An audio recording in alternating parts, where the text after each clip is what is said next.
Hi hello నమస్తే welcome to social post TV. నేను మీ anchor పప్పు. ఈరోజు మనతోని స్పెషల్ గెస్ట్ ఉన్నారండి. ఆ గెస్ట్ ఎవరో కాదు, సీనియర్ జర్నలిస్ట్ డివిఎస్ గారు మనతోని ఉన్నారు. ఏపీ రాజకీయాల గురించి సార్తోని మాట్లాడి తెలుసుకోవడానికి ప్రయత్నిద్దాం. నమస్తే సార్. నమస్తే. ఎలా ఉన్నారు సార్? Fine fine. అని చూస్తాం కదా, తెలంగాణలో కాంగ్రెస్ పార్టీ పడిపోతుంది, ప్రభుత్వం పడిపోతుందని టీఆర్ఎస్ పార్టీ వాళ్ళు చాలా వరకు చెప్పడం జరుగుతుంది. ఇది నిజంగానే జరుగుతుందా సార్? తెలంగాణలో కాంగ్రెస్ పార్టీ పడిపోయే అవకాశం ఏమైనా ఉందా? దీనికి కారణాలు ఏమై ఉంటాయి వీళ్ళు టీఆర్ఎస్ వాళ్ళు అనడానికి? ఇప్పుడే ఆ పార్టీ వేళ్ళూనుకుంది. ఇప్పుడే ఆ పార్టీ అధికారంలోకి వచ్చింది. కాంగ్రెస్ పార్టీ తెలంగాణలో ఇవాళ రెండవ ముఖ్యమంత్రిగా రేవంత్ రెడ్డి వచ్చారు. ప్రత్యేక రాష్ట్రంగా తెలంగాణ ఏర్పడ్డ తర్వాత ఇది మూడవ ప్రభుత్వం. 2 ప్రభుత్వాలు బీఆర్ఎస్వే. ఈ ప్రభుత్వం ఏర్పడి ఇంకా 100 రోజులు కాల, కాళ్లపారాని ఆర్ల, అప్పుడే ముండమోపు అంటున్నారా? కానీ బీఆర్ఎస్ నాయకులు ఎందుకు అలా అంటున్నారు? మళ్ళీ కార్యకర్తలు అది తప్పు కదా. ప్రజలనే మాట. జనరల్గా ఏంటంటే ఆశీస్సులు ఇవ్వాలి, ఆ పార్టీకి అవకాశం ఇవ్వాలి. అది చేసేదాకా ఆగాలి. వైఫల్యాలని వ్యతిరేకతని మూటగొట్టే వయసు ఇంకా దానికి రాలేదు. విమర్శించే అంత తొందరపాటు చర్యలు ఇవన్నీ కూడా. దీనివల్ల ఏమవుతుంది? ఈ తొందరపడి ముందే కోయిల కూసిందంటున్నాం. కేటీఆర్ కోయిల చాలా తొందరపడి కూస్తోందన్నమాట. అంత తొందరపడి కూయాల్సిన అవసరం లేదు. వాళ్ళకి ఇవ్వాల్సిన సమయం ఇవ్వండి. మొదటే కేసీఆర్ చెప్పాడన్నారు. ఏంటి? మాజీ ముఖ్యమంత్రి, మీరెవరూ మాట్లాడద్దు, వాళ్ళకి పూర్తి సమయం ఇద్దాం. వాళ్ళు గ్యారంటీలు ఇచ్చారు, హామీలు ఇచ్చారు, అవి నెరవేర్చినప్పుడు వాటిని ప్రశ్నిద్దాం. ఇంతవరకు ఒకే ఒక సమావేశం, ప్రమాణ స్వీకారాలు జరిగి ఎన్నాళ్ళైంది? ఇంకా 2 నెలలు. ఒక సెషను. ఆ సెషన్ కూడా ఏంటి? ప్రమాణ స్వీకారాల సెషన్. దాంట్లోనే మీరు గందరగోళం చేసేసుకుని విమర్శలు చేసేసి ఈ హామీలంటే నవ్వుతారన్నమాట. ఇప్పుడు పెట్టింది ఇప్పుడే, అది ఇంకా పెరగాలి, ఎదగాలి. తర్వాత కదా ఫ్రూట్స్ వచ్చేది, ఫలాలు వచ్చేది, కోసుకునేది తర్వాత అన్నమాట. అప్పుడు ఎదురు ఈ రాళ్ల దెబ్బలన్నీ కూడా.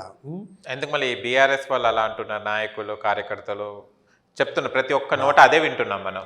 6 గ్యారంటీలు ఇచ్చారు ఆల్రెడీ. ఇప్పటికి 2 గ్యారంటీలో 3 గ్యారంటీలో అమలు చేసేసాడు. ఇవాళ మహిళలంతా ఎంజాయ్ చేస్తున్నారు. ఆర్టీసీలో ఉచిత ఎంజాయ్ చేస్తున్నారు సార్. మొత్తం ఇబ్బంది పడుతున్నారు బస్సులలో ఆడవాళ్ళు. ఎట్లా? మహిళలు మొత్తం బస్ ఫుల్ అయిపోయి వాళ్ళు అసలు టికెట్ ఇచ్చి కొనాలనుకుంటున్నారు. టికెట్ అసలు ఫ్రీ ఎందుకు పెట్టాలని అంటున్నారు. ప్రతి మహిళ ఇవాళ చక్కగా ఆర్టీసీ ఉచిత ప్రయాణాన్ని ఎంజాయ్ చేస్తున్నారు. ఆటో వాళ్ళు బాధపడుతున్నారు. అది వేరే విషయం. ఆటోలు అన్నారంటే అది అర్థం ఉంది. ఈ మొదటిది మీది రాంగ్ అనమాట. వాళ్ళు నుంచునైనా సరే వాళ్ళకు ఉచిత ప్రయాణం అయితే చాలనుకుంటారు తప్ప, ఇవాళ ఆర్టీసీ ఉచిత ప్రయాణమే మహిళల ఓట్ బ్యాంక్. రేపు పార్లమెంట్ ఎన్నికల్లో పిచ్చగా కాంగ్రెస్కు పడే అవకాశం ఉంది. చాలా ఉపద్రవం. ముందు దానిలో మేల్కొనాలి కేటీఆర్. ఏది? బీఆర్ఎస్.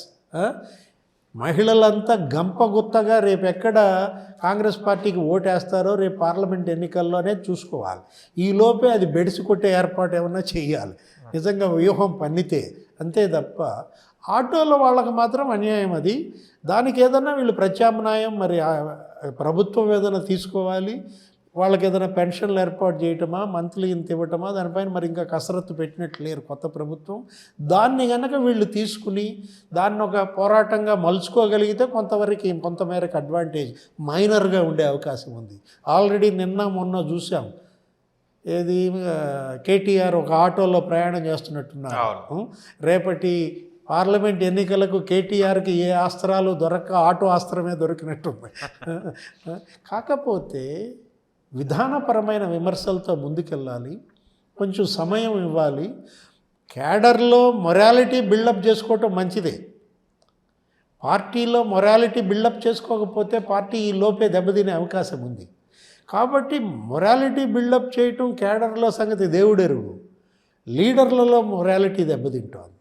ఇప్పటికే కొంతమంది ఎమ్మెల్యేలు కాంగ్రెస్కి మళ్ళుతున్నట్టుగా కనపడుతోంది.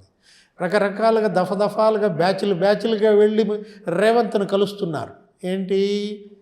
మొన్న ఒకసారి 4 ఎమ్మెల్యేలు వెళ్ళి కలిశారన్నారు. సునీత లక్ష్మారెడ్డి, మహిపాల్ రెడ్డి, ఇంకెవరెవరో. నిన్న ఒక ఎమ్మెల్యేలు కలిశాడన్నారు, ఎవరైనా ప్రకాష్ గౌడ్. ముందు తన ఎమ్మెల్యేలలో మొరాలిటీ బిల్డప్ చేసుకునే పనిలో కేటీఆర్, హరీష్ రావు శ్రద్ధ పెట్టాలి. ఈ సమీక్షలు ఏదో చేస్తున్నారు తప్ప ఆ సమీక్షలు సక్సెస్ఫుల్గా నడుస్తున్నట్టుగా లేవు.